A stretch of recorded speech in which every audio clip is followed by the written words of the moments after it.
Today I'm going to present a case study on Luckin Coffee, the examination of fraud. Luckin Coffee experienced rapid growth followed by a massive accounting fraud scandal. The fraud involved over 300 million in fake revenue and significant KPI manipulations. Presentation explores red flags, fraud areas, and ethical issues. I'm Ajita Manoj and I'm going to analyze the Luckin Coffee case financial statements and identify potential red flags for accounting.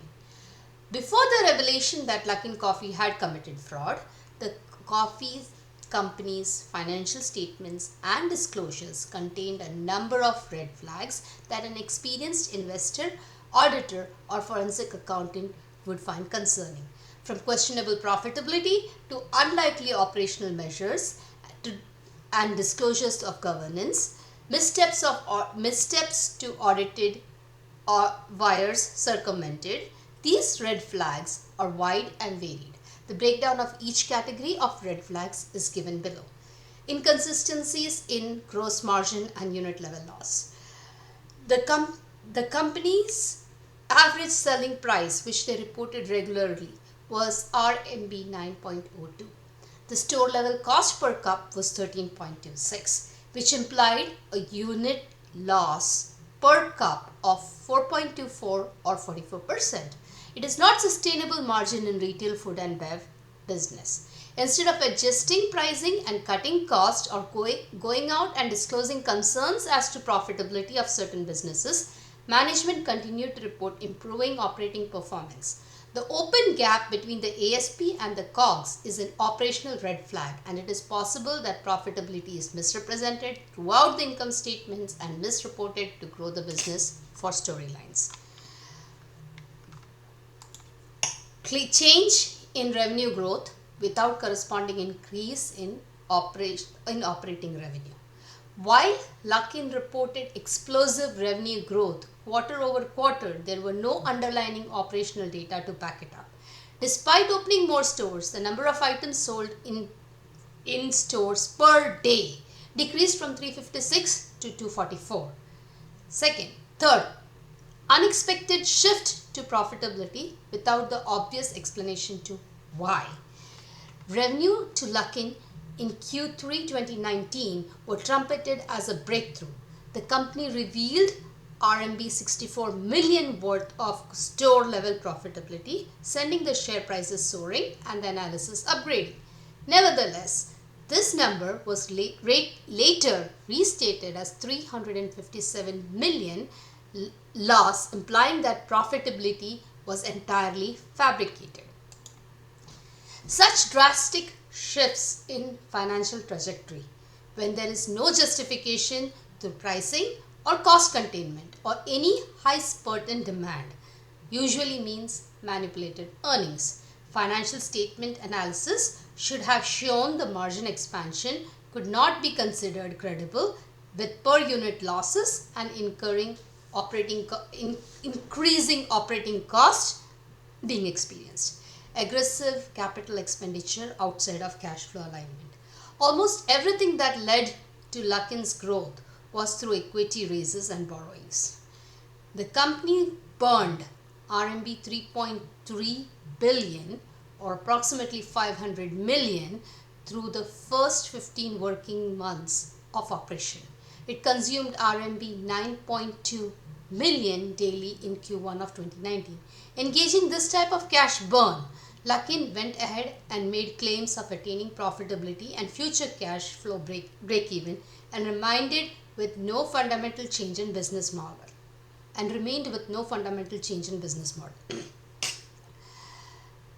Change in revenue growth without corresponding increase in operating revenue. When Luckin reported explosive revenue growth quarter over quarter, there were no underlying operational data to back it up.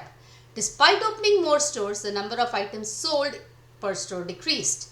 It appeared that the customers were anything but loyal, especially when the company heavily depended on deep discounts and promotional offers to attract them. In other words, at times when one would expect the daily average transaction to go up, it kept going down. Unexpected shift to profitability without an obvious explanation to why. Revenue of Luckin's Q3 2019 were trumpeted as a breakthrough. The company revealed the RMB 64 million worth of store-wide profitability, sending the share prices soaring and the analysis upgrading. Nevertheless, this number was later reported as RMB 357 million loss, implying that profitability was entirely fabricated. Aggressive capital expenditure outside of cash flow alignment. Almost everything that fed Luckin's growth was through equity raises and borrowings. The company burned more money than it needed to. The utilization of complex and coarse corporate structures. Luckin used variable interest entity structure to float in the US, reducing scrutiny over its business in China. The VIE model enabled Luckin to control operations in contracting in China legally, circumventing the outside ownership regulations. Audit challenges. The Chinese law prevented the PCAOB from auditing Luckin's audit paperworks. Legal ambiguity. Investors hold equity not with the operating business itself but with the contractual shell. Control issues. The legal framework of the VIE was vested in an insider, Jenny Quinn, and another employee, allowing them to run them without external accountability. This fact greatly complicated transparency of the company's financial performance and control environment. Related party dealings and absence of disclosure controls. Luckin's financial statements showed a number of transactions with related parties such as UCAR or QWON, and these were not disclosed in a credible manner. The lack of credible disclosure mechanisms and independent audit of related party arrangements are an indicative failure in the governance process. Exploiting regulatory exemptions as an emerging growth company. The Emerging Growth Company Act of 2012 permits companies who classify as Emerging Growth Company (EGC) to utilize regulatory exemptions. Luckin Coffee exploited those exemptions and revealed material weaknesses in internal controls such as inadvocacy of accounting personnel, absence of gap-aligned processes. It chose to become public and benefit from the corresponding exemptions, and this is a red flag as to whether the financial reporting could ever be relied on. Investor behavior, overvaluation. Investor behavior and overvaluation brought by inadequate quality disclosures. Luckin's share price shot from $20 to $50 within months as a result of high growth announcements such as launching of Luckin Tea and unmanned vending machines. These strategic turns frequently came with an optimistic press release but no financial details. These factors show how Luckin committed fraud in their financial statements and governance. I'll now pass it on to Kelly.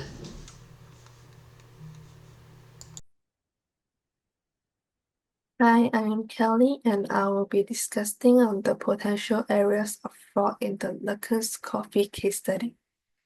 We are diving deeper into the high-profit case of Luckin's Coffee. This isn't just about one bag numbers or one overlooked invoice. This case shows how multiple areas of fraud can coexist in revenue, profit, expense, and governance. It's a perfect storm of financial misrepresentation, fueled by a culture of unchecked ambition and weak oversight.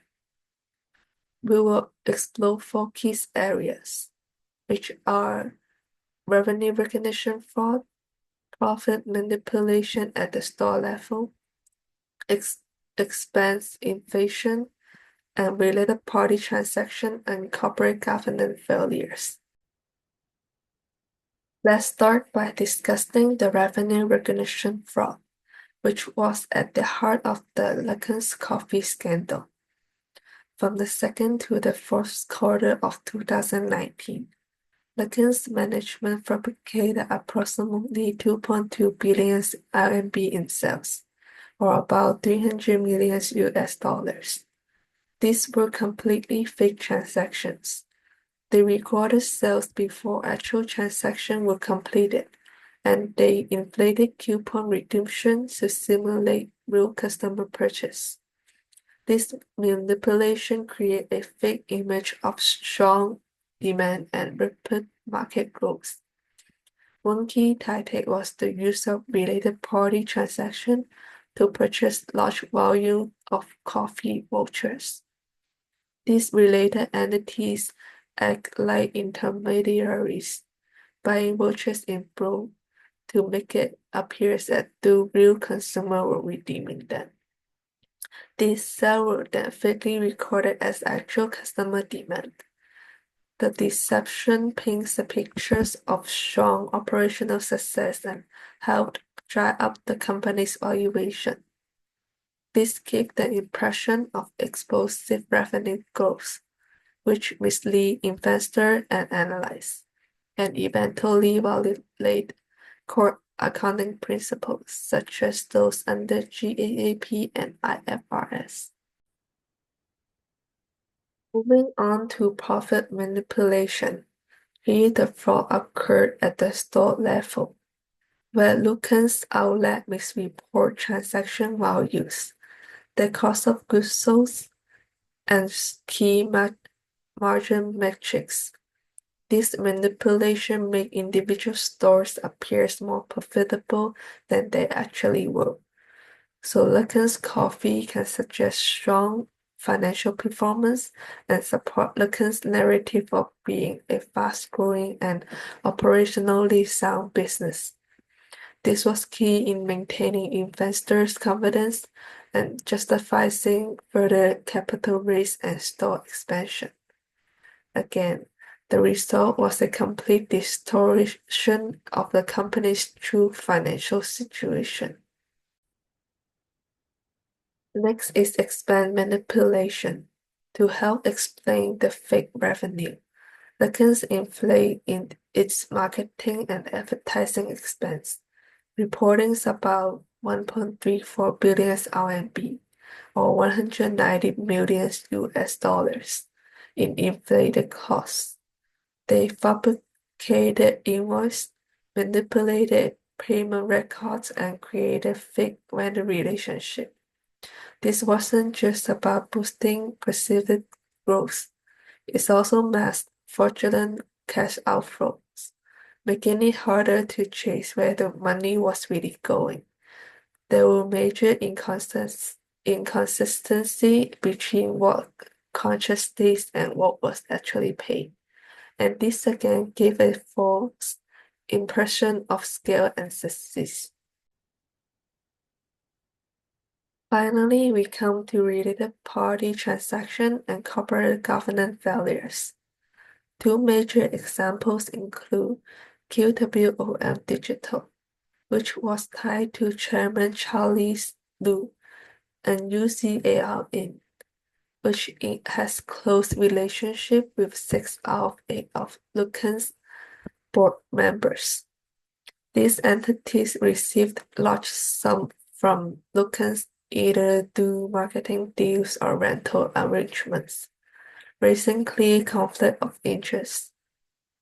The governance structure made things even worse. Luckin's has a dual-class share system that gives insider 98.2% of the voting power.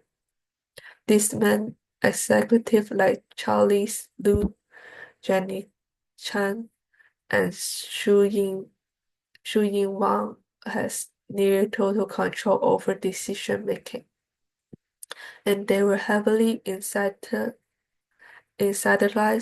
by the company's raising share price. The personal financial gain was tied directly to the stock price, giving them strong motivation to manipulate financial and substance investor attention. To wrap up, the Luckin's coffee scandal teaches us just how damaging multi-layer fraud can be when it's embedded across every part of a business, from fake revenue to inflated expense, and from profit distortion to governance breakdowns. Management fabricated out over 2.2 billion RMB in revenue and 1.34 billion RMB in expense, not just decided to public, but to sustain the illusion of rapid growth. This action wasn't isolated errors. They were systematic and correlated. Thank you, Kelly, for your part. Now, next. I'll be analyzing the ethical issues in the Luckin Coffee accounting fraud case, and in here I'll walk you through also the main ethical principles that were violated and tie them to statements directly to the case, and connect them to the accounting ethics framework and lecture concept that we went over in class.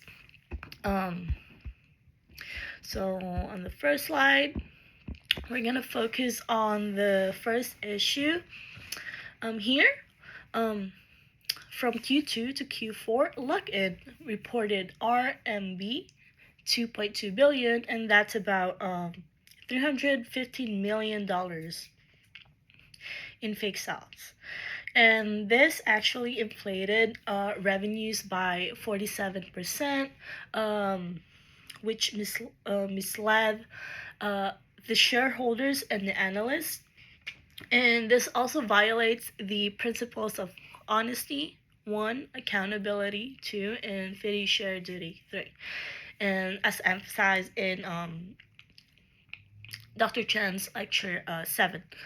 And from an ethics standpoint, it shows a full disregard for integrity, and honesty and transparency were completely abandoned.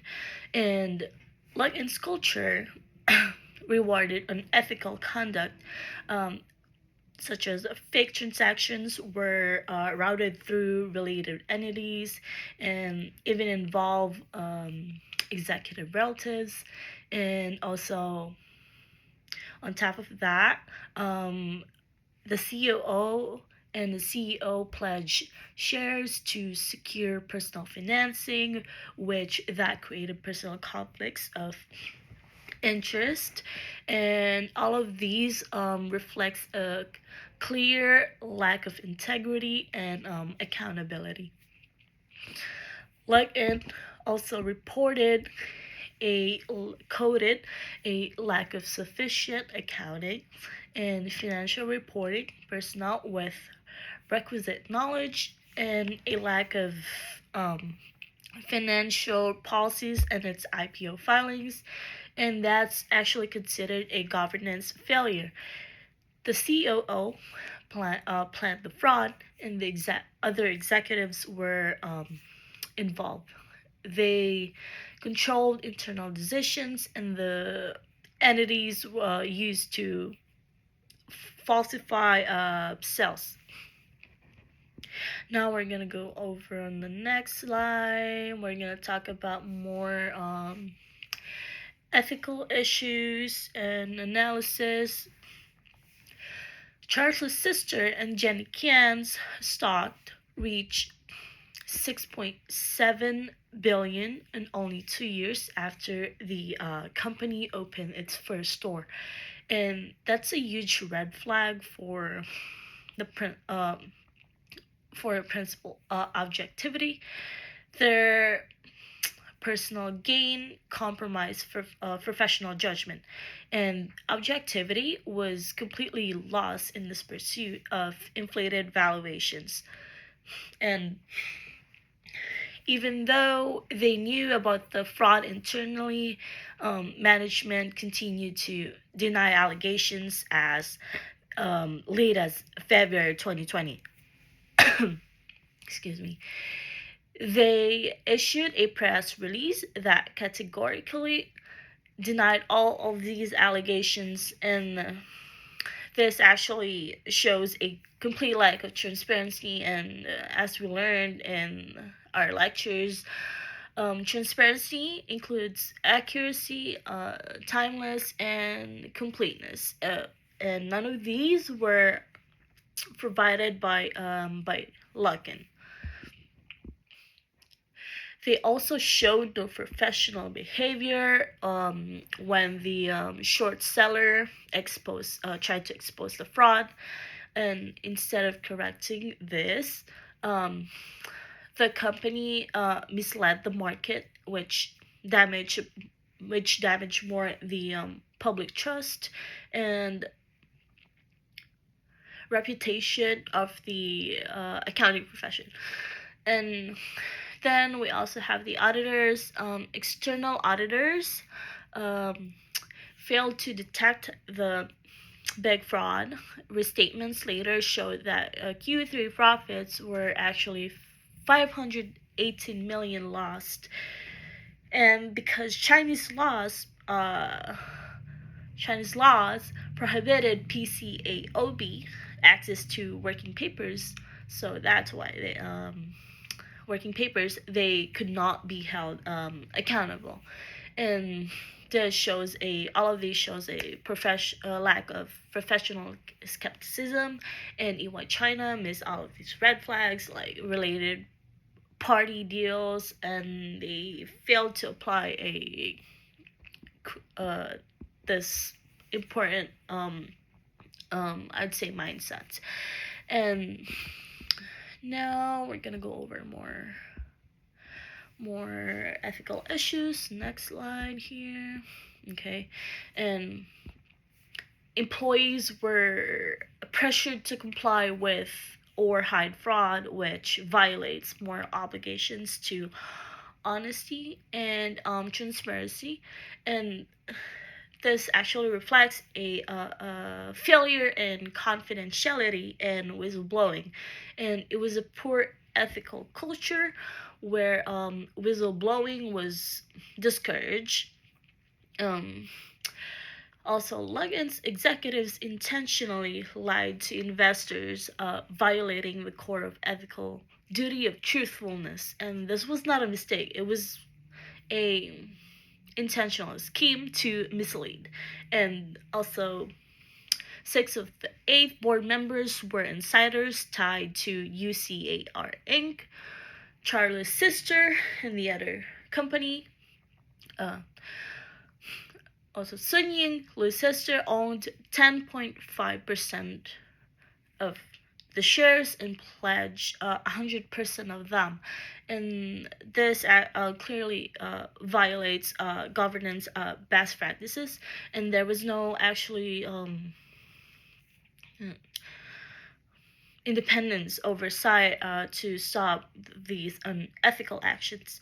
And as we saw in our lectures, independence is compromised. In lecture 7, independence is compromised by personal ties, and that reduces effective oversight. Now we're gonna go over in the next slide, the last slide. Last issues. Okay. Luckin ignored the being of stakeholders, which is considered a major corporate social responsibility failure. For example, 1, investors lost capital when the stock collapsed. 2, employees were laid off during the bankruptcy. 3, customers lost trust in the bank, which damaged its public reputation. So, even though Luckin appeared to be a high growth company, all of their actions were driven by IPO success and valuation. And even though their asset light model thing and tech narrative were used to mislead investors, and CSR frameworks stress that firms must consider societal impact and not just profits. But Luckin completely abandoned all of these principles. And all of this, or just betrayal of the stakeholder theory and CSR values, where short-term profits were actually prioritized over the long-term trust. And then we're gonna go over the last, just to conclude everything. Lock-in did not just violate the law, it violated every core principle of accounting ethics: integrity, objectivity, skepticism, behaviors, confidentiality, competence, which led to one of the largest accounting scandals in the Chinese business industry and history. And they failed due to weak governance, personal greed, and toxic culture. And this is why ethical accounting and oversight must be always integrated in every level of business. And what do we learn here? We learn that having technical skills is useless without ethics. And that concludes our presentation. Thank you, everyone. Thank you, Professor.